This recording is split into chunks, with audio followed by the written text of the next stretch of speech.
قال ربي يعلم القول في السماء والأرض وهو السميع العليم. برای امین علیه السلام میگوید که انما الامور بالخواتم، انما الاعمال بالخواتم، یعنی همه چیز خاتمش به وابسته، همه چیز چی خاتمش به وابسته، همه چیز چی به وابسته بوده است خاتمش به وابسته بوده است. یعنی این جنده، یعنی این حاضر مثلا چی وای اصل برای چی وای الله سبحانه و تعالی ظلم خودش به چی حرام کرد. ها اینی حرمت الظلم على نفسی فجعلته بینکم حراما فلا تتظالموا. یعنی ظلم الله سبحانه و تعالی لیس بظلام للعبید، الله ظلام نه، ظلم نمیکنه. یعنی جنده چی نمیشد که یعنی چی خیل انسان طول عمرش یعنی عمل صالح میکنه دوستانی چی شد وای جهنم رفت، یعنی نه وای انسان چی شد یعنی سبب ظلم خودش شد، یعنی خودش به ظلم کرد. همین بیان عملی که وای عمل اهل جنت میکرد، ولی حدیث سهل ابن سعدان میبید که چی وای فی ما یبدو للناس، یعنی این آدم ها به نمایان میشد لیکن حقیقتا ده اعوذ بالله چی بود، یعنی فاسد بود از داخل، یعنی انسان ها به نشون میداد لیکن حقیقتا ولی میگریم.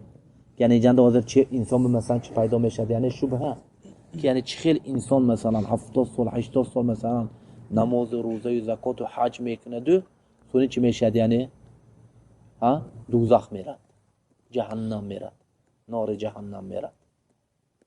چی باعث شد؟ یعنی اصل گفتیم که الله تعالی چه ارحم الراحمین، الله سبحانه و تعالی رحمتش چه سبقت غضبه، یعنی رحمت الله تعالی بالای غضب میسته.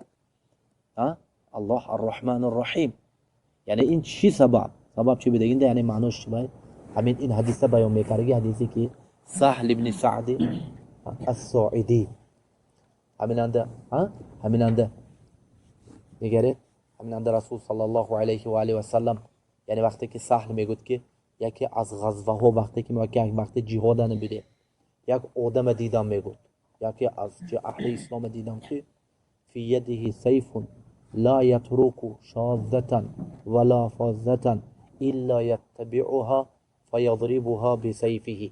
یعنی جهادنده چی، یعنی حتی گفتیم که ما اجزاء هذا، یعنی گفتیم که آنچه یعنی جهادنده شجاع جری، یعنی چی جنگ استاده است، یعنی کافرای چی کشته استاده است.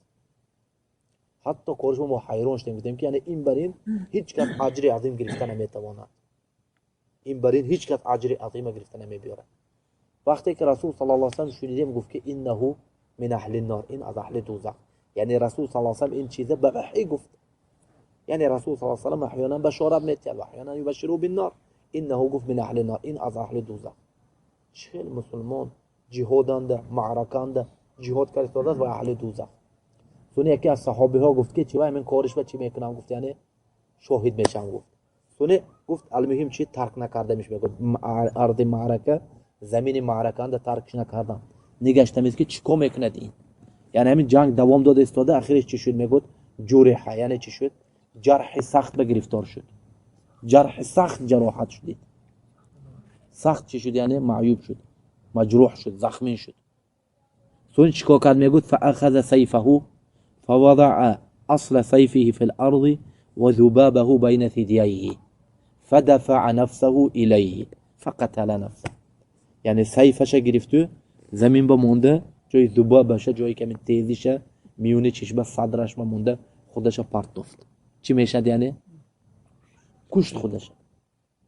سونی اومده این صحابه چی گفت، اومده گفت که اشهد، گفت یا رسول الله اشهد نم انک لرسول الله. که با ما ذاک قلت كذا و كذا، یعنی قصه شده گفت داد. سونی من رسول صلی الله علیه و سلم من حدیثه گفت که نم ان احدکم يعمل بعمل اهل الجنه حتى لا يكون بينه الى نم لا بعمل اهل الجنه فيما يبدو للناس. همین زیاده نویسید فيما يبدو لما میبید ولی حدیث سهلنده فيما يبدو للناس، یعنی فيما يبدو عمل جنتی میکردش این چی به آدم ها به می نماید، میخواد آدم ها به می نماید. یعنی دل چی از این چیز خالی، دل خالی. فهمده دل چی هست؟ خالی هست. اینا مثلا چی میگن؟ سوء خاتمه میگن. اعوذ بالله. انسان به چی چیز که حیات بیند به همین چیز میمرد. انسان مثلا به چی چیزی که حیات بیند به همین چیز میمرد. چی چیز که تی زندگی کردی به همین چیز میموری. خودت به اختیار کنین چیزا کن. هم به عبدالحق الاشبیلی رحمت الله علیه کتاب متذکریشان دیگه انده مثلا همین انده میگوید که آدمای دیده که قصه دیدگیش هم میگوید و هو ثقة امام جلیل رحمت الله علیه.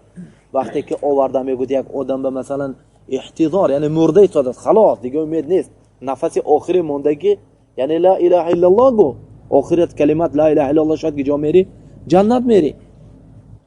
لا اله الا الله و چی گفته استاد است یعنی خلاص خودش انده نه رفتگی یعنی تمام چی گفته استاد است تمام عقل چی شدگی تمام رفتگی شده لیکن زبون کورنده و زبونت به لا اله الا الله گو لا اله الا الله گو. اما چی گفته استاد است؟ چی گفته استاد است؟ خانه فلانی چنده بخریدید، خانه فلانی چنده بفروختید. یعنی معناش این آدم نماز میرفت حج میرفت لیکن دل گجونده بود یعنی خانه بیزنس انده بود فروش خر چیکار کنم یک درهم 2 دینار شود 2 دینار 4 دینار شود. دل گجونده همین چنده تجارت انده دل گجونده تجارت انده.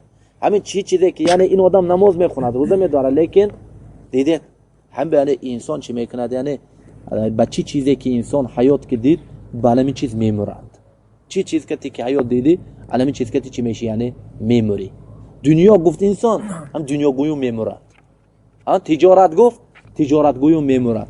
کار دنیا گفت کار دنیا گویو میمورد. یعنی ماشین گفت ماشین گویو میمورد. همین خیلی که مسجد در آدم ماشین مسجد بر آدم بیارید در همه چیز مثلا شطور خرید از فروشی امروز جای شطور اسب کی گرفت ماشین گرفت. یعنی همین چی میشه یعنی اعوذ بالله به این چیز خطیر. انسان هم به چی میکند یعنی از همه بسیارتر چیزی چی به میگردند یعنی همین کلمه لا اله الا الله تعلقاتی که من یعنی چی یک عمل صالح که هم به ذهبی چی میگه این امر خطیر یعنی خطیر مثل ذهبی شمس الدین ذهبی رحمت الله علیه همین قدر میگه که وقتی که میگه چیزایی میبیارد اختلافای تو آخرش میگه که اگر میگه آخری کلمه میگه لا اله الا الله شاد فیا فوزا میگه یعنی انا خوشبختی گجونده میشه. اگر آخری کلمات لا اله الا الله شاد علمی خوشبختی تو. اما این قیل و قال و این چیزا همین آخری کلمات لا اله الا الله شاد برای اینکه لا اله الا الله شدن کاری آسان نه این چیز لا اله الا الله گفتن چی کاری آسان نبوده است. همین باید که چیوای همین به میگویم که چیوای به علما هم چی کلمه لا اله الا الله چی چیز ها نویسن شروط لا اله الا الله تحقیق کلمت لا اله الا الله ارکان لا اله الا الله معنى لا اله الا الله شرح لا اله الا الله یعنی همین چیز به مثلا چه نواقض لا اله الا الله همین چیزا به مثلا چی آورن یعنی کتاب ها نوشتن همین چیز به یعنی این چیز به علم صحیح به انسان چه اهمیت دادنش توحید به کلمه لا اله الا الله و الا امر چه فان الخطبه شدید یعنی امر صعب کار سخت جدا یعنی کار چی میشه یعنی سخت بخلافی که میبینید که چی یعنی آدمی که با علم یعنی مثل ابو زرع رحمه الله ابو زرع حیاتش به چی گذشت یعنی حیاتش به چی گذشت به حدیث به علم گذشت. وقتی که آخرین نفسش موند اومده حتی شاگرداش مثل ابو حاتم ابن واره ابن ابی حاتم اومده مثلا گفتن که به چه خیلی موضوع لا اله الا الله تلقین میکنین استاد این شیخ این عالم این امام سونه حدیثی که من اومده که کسی که آخر کلمه کان آخر کلامه من الدنیا لا اله الا الله دخل الجنه حدیث معاذ بن جبل یعنی آخری کلمات لا اله الا الله باشد که جا میری یعنی جنت میری. همین حدیث مذاکره کردیم اسنادش گفتیم اسنادش وقتی گفتیم همین انده میگفت آدمی که مرده ایستاده که چشمش شده که نه گفت اسناد صحیح گفت این طور گفته سونی اسناد موی خطاگی موی اصلاح کرده حدیث به اسنادش گفته ان معاذ گفت حدیث ان فلان اومده از معاذ اومده رسول صلی الله علیه و آله گفته که من کان آخر کلامه من الدنیا لا اله الا الله فخرج روحه. همین گفته گفته روحش بر اومد یعنی اگر این خوشبختیه یعنی انسان به چی چیز حیات بیند برای چیز میمورد یعنی وای ظاهرا ده گپ نه رفتنت اومدنت اند چی نه یعنی این همه چیز چنده میشه یعنی دلنده یعنی هم به یعنی انسان دل به چی پر میکند؟ یعنی به حب الله سبحانه و تعالی، خوف از الله سبحانه و تعالی. یعنی وقتی که میترسی فقط از کی ترس؟ الله تعالی ترس. و الا اعوذ بالله مثلا پیش هم بردن از چی چیزی که انسان میترسد همین گویا میمرد. یعنی محبت باشد همین گفته میمرد، رجا باشد. همین سه چیز، خوف و رجا و محبت باید که چی به یگونه الله سبحانه و تعالی دائم مثلا انسان چی میشه؟ یعنی به همین چی؟ به همین لا اله الا الله زندگی میکنه. توحید، با توحید زندگی میکند انسان. درس، کتاب خوندن، تحقیق کردن، اذیت کردن، گفتن. یعنی روزی که یک توحید یک فایده نگیری و فهم که وای روز تو مردی، وای روز چی شدی؟ یعنی تو مردی. یعنی روز که مثل قولی که گفت یعنی فخرالدین رازی همین قدر خدمت کرد گفت اومد کرد، چی گفت آخرش؟ گفت که رأیت نهایت العقول ماذا اقالو. آخر جان گفت که و این گفت ارواحنا فی وحشت عن جسومنا، ارواح های ما گفت چنده؟ خارج جسم ها مونده. یعنی کدوم وقت روح آدم می ترک میکند؟ اینهای روح هاشون حیاتشون ده ترک کرد. همین خیلی انسانی که بلا اله الا الله زندگی میکند و یا روحش چی ترک کردگی و مرده زنده میگن کنه و هو میت و هو حی. و مرده حقیقتا ده لیکن خودش زنده حساب میکنه. همین حقش به ابن قیم رحمه الله چی میگه که والموت میگه فی حقه خیر من حیاته. میگه آدمی که همین وقتش به طلب العلم با علم نافع اگر چی نکنه میگه وای به میگه مردن بهتر میگه از زندگیش. تو میگه چی میکنی خیلی چیکار؟ میگه مردن. میگه اگر که مرد میگه چی شد؟ مردن جسدت کشت، لیکن وقتت به علم گذروندن هم وقتت هم روحت کشت تو به این کار. والموت میگه فی حقه خیر، مردن مرگ برای این آدم بهتر. همینه که مثلا چه وقتش ضایع میکنه.